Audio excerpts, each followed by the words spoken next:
All yiggity. And we're back. So, ain't nobody gonna talk about this Jay-Z thing, huh? Well, I'm gonna cover it, and it's not gonna be the way that you think. We'll be right back on the Keep It P podcast. FBA fixation. It's just that FBA fixation, y'all. Woo! FBA fixation. I'm telling you what I know right now. Oh, FBA fixation.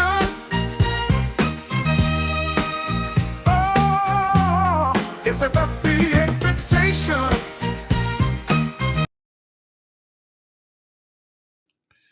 Oh yeah, you know I had to let that rock out. I love that tune. But it's come to my attention. I don't know if that's my thing lately, but a lot of y'all really wanted to see Jay-Z caught up, and it was like kind of like y'all was praying on Jay-Z's downfall. And I'm not even talking about like the dominant society or other groups. I'm talking about our own people. Our own people are so quick to, condemn a brother that's doing well, and somehow he deserved it because he got a lot of money and blah blah blah. Now I'm not caping for Jay-Z, especially like when he was during the NFL times talking about we should get beyond that and this, that, and the third. So I know it's Stilo and his get down, but still, when a brother's being railroaded or guilty in the court of public opinion before anything actually happens, that's just a lesson on being off code. Like, we got a lot of people in our community yet and still, a lot of tethers. I seen it was a lot of tethers, but you still got some black people like, oh yeah, he did it, he deserved it, he did it. Like, so now it came out, all the charges dropped. So I'm gonna play a couple things, but then uh I got the quintessential, you ain't gonna believe it unless a white person say it. So I got the Becky to give you a couple joints. But check this out. Sean Carter, better known as rap superstar and business mogul Jay-Z, able to declare victory after the case against him was voluntarily dismissed with prejudice, according to a filing in U.S. District Court in Manhattan. The civil suit against Jay-Z was on behalf of an adult woman who said she was raped back in 2000, following the MTV Video Music Awards when she was just 13 years old and went to an after party. What made you want to come forward now that and alone talk today? That alone should have told people, if they was critically thinking, that it's a felonious story. 13-year-old at the Music Video Awards. All right, let's hear some of the story then. Because I think that I've been quiet long enough about what I've been through. The Jane Doe accuser, a 38-year-old mother from Alabama, spoke with NBC News in December and asked us not to reveal her identity. So she's 38 years old now, and she just coming out with it 30 years later, 25 years later. Come on, boo-boo. Come on now. People like Jay-Z and Puffy, and you just coming out now, that could have changed the trajectory of your life. You could have been paid much earlier. Or is it that your little white privilege done ran out, now you're looking for a scheme? But you could have came up with a better story than this. Hold on, check it out, y'all. Her story then had several inconsistencies, among them that her father drove about 5 hours to pick her up after the alleged assault. First of all, since white supremacy likes protecting their own, that's the only one that they pointed out. But what they ain't pointed out is, how did she get there? How did a white girl, 13-year-old girl, get from Rochester, New York to New York, a 5-hour drive at 13 years old? How did that happen? Who took her? Was they going to the party too? Why it ain't a double testimony? Did they take her and drop her off? So you just dropping a 13-year-old off in New York City to go to a Oscar, a Grammy, whatever kind of party? Really? Said nobody. Now, I was young. I used to go all around the city and that kind of thing, probably places I probably shouldn't have been, but never once did it occur to me to go down to the Drake relays, on some like, what? You're 13. You got to be to school. You got to, even if it's on a weekend, like, anyway, go on. Continue. We rode home in silence. She didn't ask me what happened. But in a later interview with NBC News, her father said he could not corroborate her story, telling us, "I feel like I would remember that, and I don't." I feel like I would remember that. Fam, that right there is the news's nice way of calling the father a damn lie. You know what I mean? Like, as a father, if I had to go pick my teen up from 5 hours away, boy, I'd be telling that story all the time about all the consequences, because somebody probably would have got their ass whooped that night. Yeah, they'd be like abuse and all that. Nah, good old fashioned ass whooping. And see, it's different for girls. See, you can't be all like that with girls, so you gotta kind of, you know what I'm saying, hold them down and give it to them on the butt. You know what I'm saying, or make them lay down and take the licks. That's what I used to do. You lay right there. If you don't lay down and take the licks, I'm gonna hit you everywhere. Right? So let me have to come pick your little silly self up doing God knows what from New York. Of course he couldn't corroborate the story because it did not happen.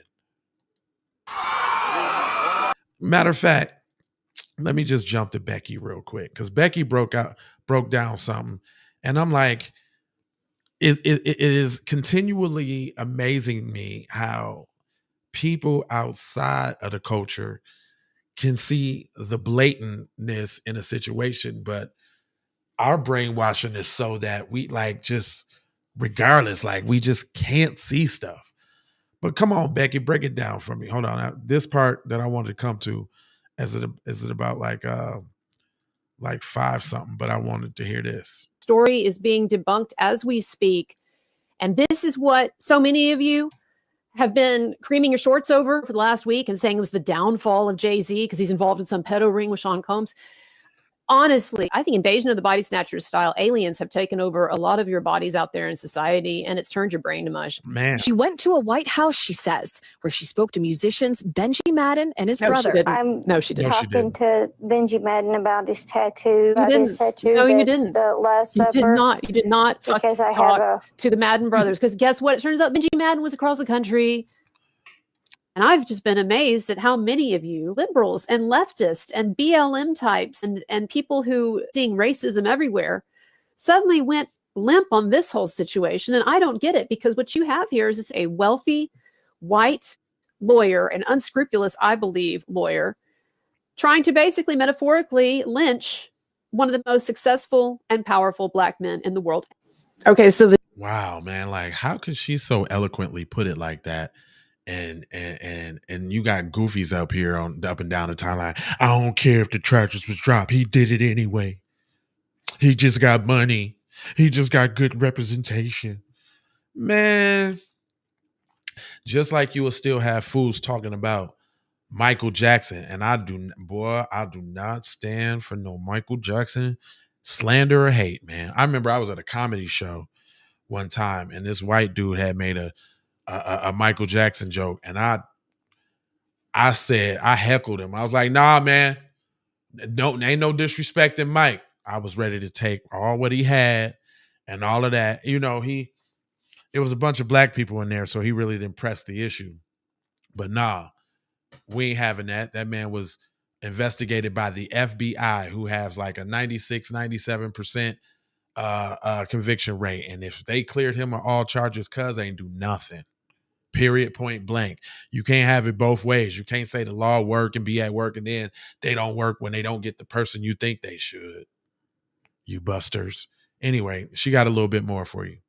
The Jay-Z lawsuit has just completely fallen the fuck apart already.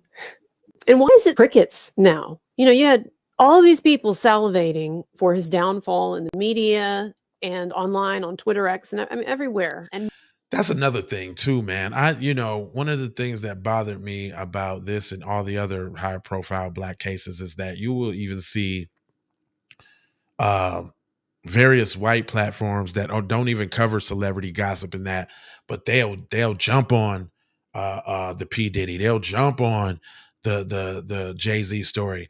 You even got some platforms still trying to bring up the Rick Ross she didn't even know it joint, trying to implicate Cuz in it. Like it's and the only reason they doing it is because it works. Because some of y'all will be like, "Yep, sure did. Go ahead, get him now." And really, what that's about is y'all Negroes move the way that the dominant society move. If they mad, you mad. Trying to, I ain't like them other Negroes. I'm different, boss. I'm mad too. They need a justice. They need to get that justice. But y'all ain't have nothing to say when Charlie Sheen infected the whole industry with HIV and talking about some tiger's blood. Y'all ain't had nothing to say about that. Y'all, they don't, even these white publications, they don't talk about their own white criminals like that. You don't hear them talking about the dude from the '70s show. You don't hear them talking about, and then look, if they try to do it, right, since there's an overabundance of, white males that indulge in that type of behavior, they'll show a lot of them, but then they get to try to throw in the Diddy's or the Kellys or the Bill Cosby's, which we all know, which was railroaded. And I'm saying free Kelly too, because I don't. He ain't go down for what he should have went down for. And that conspiracy joint, I ain't never heard of a one person conspiracy, so you can miss me with that. And you ignorant Negroes condemning him, but I bet you can't get a white person to condemn Elvis Presley. You can't do it. They just not gonna do it. What's his name? Great Balls of Fire, whatever his name is. They ain't gonna condemn him. They ain't gonna condemn Roman Polanski. They ain't gonna condemn none of them. Real talk, them people, and you know them people I'm talking about. The whole ADL was started off a dude that was accused of something similar, and they ain't condemned him. Go look it up. See why the ADL was started. But they ain't condemning him. Matter of fact, they started a whole cause because of him. So y'all need to learn how to be on code. That was the point to this message. But let Becky spill it. Now that we're not even, a few days into this story, and the lawsuit has fallen the fuck apart. And people don't really have much to say, most people. Interesting. Right. Because y'all was all looking for the man to be down and out and done and over with. And she also had this to say too, which I thought was interesting. But there are still cases where there is some good old-fashioned racism, unconscious perhaps, going on.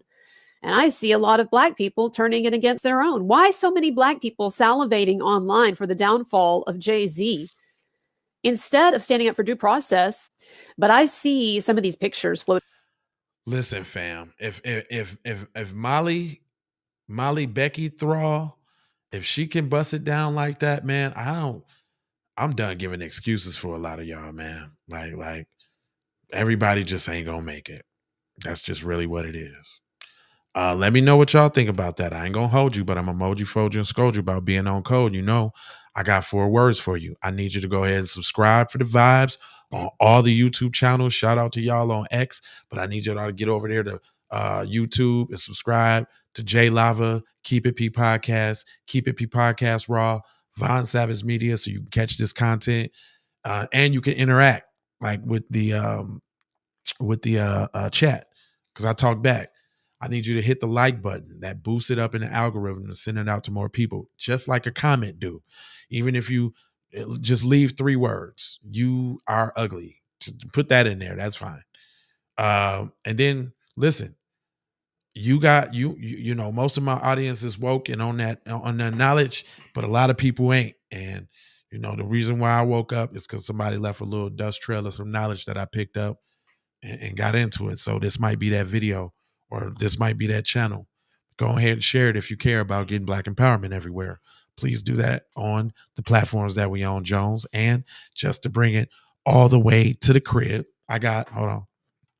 Let me do this. I got love, peace, blessings, and aloha, because I'm out the Doha for Shoha. You already know. Yiga D. FBA fixation. It's just that FBA fixation, y'all. Woo! FBA fixation. I'm telling you what I know right now.